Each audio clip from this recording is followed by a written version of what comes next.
मुजरिम न कहना मुझे लोगों, मुजरिम तो ये सारा जमाना है।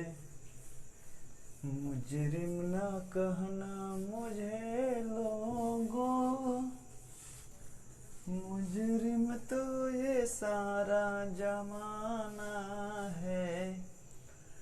पकड़ा गया वो चोरी है, जो बच गया वो सयाना है। मुजरिम न कहना मुझे लोगों, मुजरिम तो ये सारा जमाना है। हेलो दोस्तों, आप सभी को स्वागत है अपने यूट्यूब चैनल इन क्लासेस में। मैं नीतीश कुमार, आप सभी को गुड इवनिंग। चलिए, आज हम सब यहाँ पे जो पढ़ने वाले हैं, बहुत सारे बच्चों का कमेंट आ रहा था कि सर क्लास 11th का भी बायोलॉजी शुरू कीजिए, तो उनके लिए एक बहुत बड़ा ऑफर है। हम सब अब क्या पढ़ेंगे वो सुनिए। हम सब अब पढ़ेंगे सोमवार से लेकर के मंगलवार, 2 दिन पढ़ेंगे, उसे इंटर का क्लास बायोलॉजी देखेंगे। बुधवार और बृहस्पतिवार हम देखेंगे क्लास 12 का बायोलॉजी, ठीक है, और पढ़ा भी रहे आपको।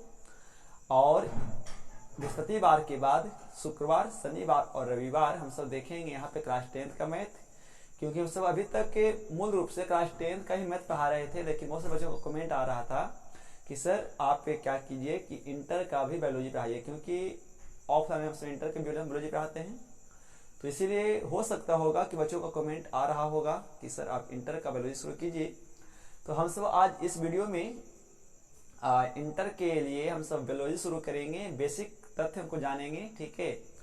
तो जो भी बच्चे एक बार चैनल पर नए होंगे उस चैनल को सब्सक्राइब कर देंगे और बेल आइकन को प्रेस कर देंगे, ठीक है, और अपने मित्रों को शेयर भी कर देंगे। तो अब 7 बजे हम सब ऑनलाइन क्लास भी आते थे, लाइव पढ़ाते थे, लेकिन कुछ हम सब लाइव नहीं पढ़ा पाएंगे अभी 2-3 दिन, ठीक है। समझिए कि हफ्ता जुलाई के बाद हम सब पढ़ेंगे लाइव क्लास, ठीक है, 1 तारीख से 2 तारीख से जो भी पढ़ेंगे हम सब।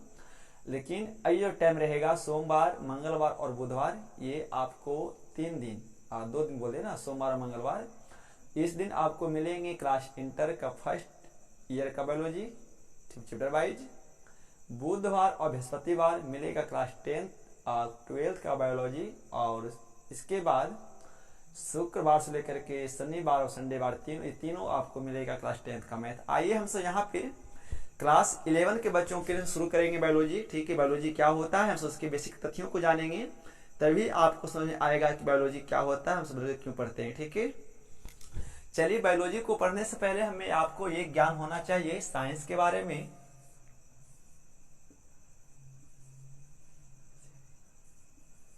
ठीक है, ये साइंस को समझना पड़ेगा कि साइंस किसे कहते हैं, साइंस क्या होता है, उसके बारे में। तो देखिए, साइंस को अध्ययन करने के लिए हमें सबसे पहले 2 चीजों को, 2 फैक्टर की आवश्यकता होती है, ठीक है। साइंस पढ़ने के लिए, साइंस को स्टडी करने के लिए हमें 2 फैक्टर की जरूरत होती है। एक फैक्टर जो लिविंग होते हैं, एक फैक्टर जो नॉन लिविंग होते हैं, ठीक है।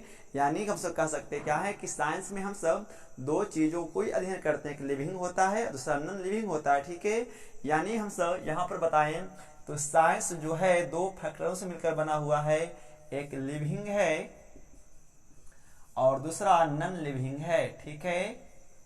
दूसरा क्या है, नॉन लिविंग है, यानी एक सजीव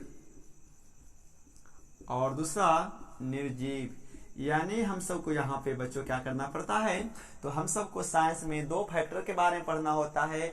एक वैसे फैक्टर्स जो लिविंग होते हैं, एक वैसे फैक्टर जो नॉन लिविंग होते हैं। आप अपने चारों ओर है ना नजर दौड़ा कर देखिए, आप केवल दुनिया में 2 फैक्टर को ही देखते हैं, एक वैसे फैक्टर जो लिविंग होते हैं, एक वैसे फैक्टर जो नॉन लिविंग होते हैं। और हमें यहाँ पे पता चला साइंस के बारे में, तो हमें साइंस में क्या करना होता है, तो हमें साइंस में लिविंग और नॉन लिविंग के बारे में स्टडी करना होता है।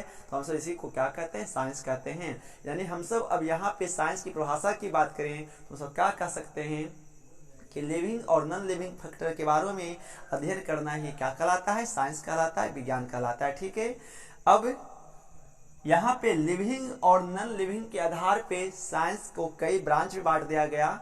हम सब यहाँ पे बायो की बात करेंगे खास रूप से, तो बता दें आपको कि बायो कोई एक सब्जेक्ट नहीं है, ठीक है। बायो कोई अलग से एक स्पेशल सब्जेक्ट नहीं है, बल्कि वो साइंस का ही ब्रांच है, ठीक है। हम सब साइंस को बांटे हैं 3 आधार पे, जानते होंगे। केमिस्ट्री जो होता है, फिजिक्स और बायोलॉजी होता है। तो हम सब किस आधार पे साइंस को 3 भागों में बांटे हैं वो जानिए। हम सब साइंस को यहाँ पे, तो हमने आपको बताया दोस्तों क्या होता है कि लिविंग और नॉन लिविंग के बारे में अध्ययन करना होता है। तो जो लिविंग, ठीक है, जब हम सब नॉन लिविंग के बारे में बात करेंगे, जब हम सब निर्जीव की बारे में बात करेंगे, तो यहाँ पे जो साइंस के जो ब्रांच होंगे वो नॉन लिविंग है ना, हमें केमिस्ट्री और फिजिक्स में पढ़ना होता है। यानी जो साइंस के जो नॉन लिविंग फैक्टर हैं, उस नॉन लिविंग को हमें यहाँ पे केमिस्ट्री और फिजिक्स में पढ़ना होता है। कि जबकि आपका ये जो लिविंग फैक्टर्स है, ठीक है, ये जब आपका लिविंग फैक्टर्स है, तो लिविंग फैक्टर को हमें बायो में पढ़ना होता है, यानी बायोलॉजी में पढ़ना होता है। तो इस प्रकार से हमने देखा कि साइंस के 3 ब्रांच होते हैं, केमिस्ट्री, फिजिक्स और बायोलॉजी, ठीक है। हमें साइंस में 2 फैक्टर के बारे में पढ़ना होता है, लिविंग और नॉन लिविंग के बारे में। नॉन लिविंग के बारे में पढ़ना जो होता है वो साइंस का जो ब्रांचेज होते हैं वो केमिस्ट्री और फिजिक्स होता है। जबकि जो हमें साइंस में जो लिविंग के बारे में पढ़ना होता है वो अलग से साइंस का एक आपका ब्रांचेज है, वो क्या है, बायोलॉजी कहलाता है। अब यहाँ पे बात करें, यहाँ पे तो हम सब यहाँ पे तो सजीव की बात करेंगे, बायोलॉजी की बात करेंगे। तो सबसे पहले बायोलॉजी क्या होता है हम वो जानेंगे।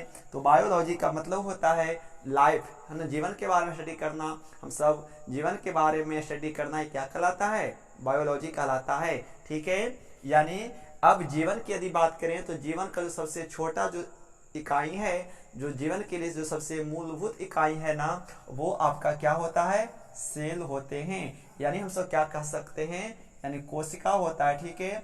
हाँ, ये वीडियो क्लास 11 के बच्चों के लिए पूरे बेसिक तौर से, ठीक है, तभी आप समझ में आएगा आपको कि हमें साइंस क्यों पढ़ना पड़ता है और साइंस के जो ब्रांचेज हैं वो किस लिए बांटा गया, ठीक है। आप सब जो क्लास 10 में पढ़ते होंगे ना, तो ये साइंस के तीनों ब्रांच आपको एक ही पढ़ना होता होगा, लेकिन वहाँ पे ये पता नहीं चलता है। हम सब बच्चे में पढ़ते हैं क्या कि जो साइंस की जो परिभाषा होती है, हम सब ये पढ़ते हैं क्या है उसमें कि सावधानी पूर्वक, है ना, किए गए अध्ययन को हम सब विज्ञान कहते हैं। जबकि यहाँ पे आपको पता चला क्या कि हमें साइंस में लिविंग और नॉन लिविंग के बारे में अध्ययन करना ही साइंस कहलाता है। इस आधार पे साइंस के 3 ब्रांच होते हैं, केमिस्ट्री, फिजिक्स और बायोलॉजी। हम सब बताए बाबू कि लिविंग के बारे में अध्ययन करना बायोलॉजी कहलाता है, तो जीवन के बारे में अध्ययन करना बायोलॉजी कहलाता है। तो जीवन की जो सबसे मूलभूत इकाई है ना, वो आपका सेल्स होते हैं, ठीक है। अब यहाँ की बात करें प्राणी, हम जीवन के बारे में बात करेंगे तो जीवन 2 प्रकार के होते हैं ना, जीवन के आधार पे, है ना। फिर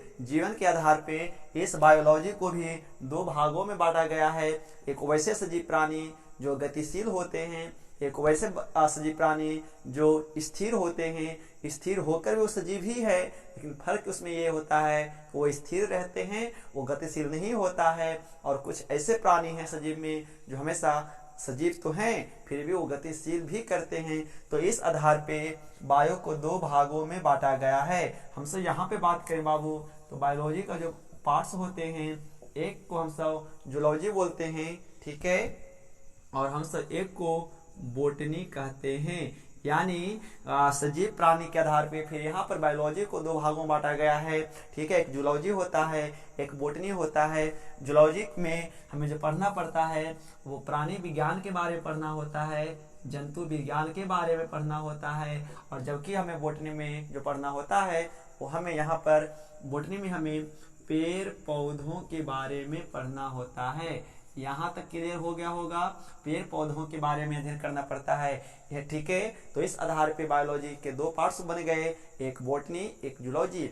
अब बताइए, जब हमें जूलॉजी में प्राणी विज्ञान के बारे में पढ़ना होता है तो फिर हमें मानव के बारे में स्टडी करना होता है, ठीक है। तो बताइए मानव की स्टडी किस में होनी चाहिए, ये बोटनी में होनी चाहिए, फिर या आपको जूलॉजी में होना चाहिए। क्योंकि जो हम सब ह्यूमन हैं, जो हम सब मानव जाति का जो हैं, हम सब कैसा है, हम सब कैसा प्राणी है, हम सब सोशल प्राणी है, ठीक है, हम सब सोशल जीव हैं। तो हमें समाज यहाँ पे मानव को जो मानव के बारे में पढ़ेंगे वो जूलॉजी के बारे में पढ़ा जाता है। इसके फिर भी जितने भी सामाजिक प्राणी हैं वो जूलॉजी में ही आएंगे प्राणी, और जो पेड़ पौधे हैं ना वो यहाँ पे बोटनी में पढ़ना होता है। तो इस प्रकार से हमने देखा कि साइंस के कई ब्रांचेज होते हैं, ठीक है। फिर इसके बाद हम करेंगे सेल के बारे में। ये वीडियो क्लास 11th के बच्चों के लिए है। पूरे बेसिक तौर पे आप जानेंगे कि साइंस क्या होता है आज के बारे में। अभी तक आपको पता नहीं होगा कि साइंस क्या होता है। साइंस केवल जानते हैं कि साइंस में 3 ब्रांच होते हैं, लेकिन 3 ब्रांच किस आधार पर बांटा गया है ना, ये आपका पूरा बेसिक है साइंस का। तो उम्मीद होगा कि वीडियो आपको अच्छा लगा हुआ होगा। चलिए आज वीडियो लंबा ना हो जाए, तो ये साइंस की बातें हैं जो बहुत बच्चे नहीं जानते हैं, तो उनको शेयर कीजिए। साइंस क्या होता है, साइंस में क्या पढ़ना पड़ता है, ठीक है। तो उम्मीद होगा कि वीडियो अच्छा लगा होगा। तो इस प्रकार से चैनल पर जुड़े रहें। Thanks for watching. जुड़े रहिए क्लासेस के साथ। मिलते हैं अगले वीडियो में। गुड नाइट, नमस्कार।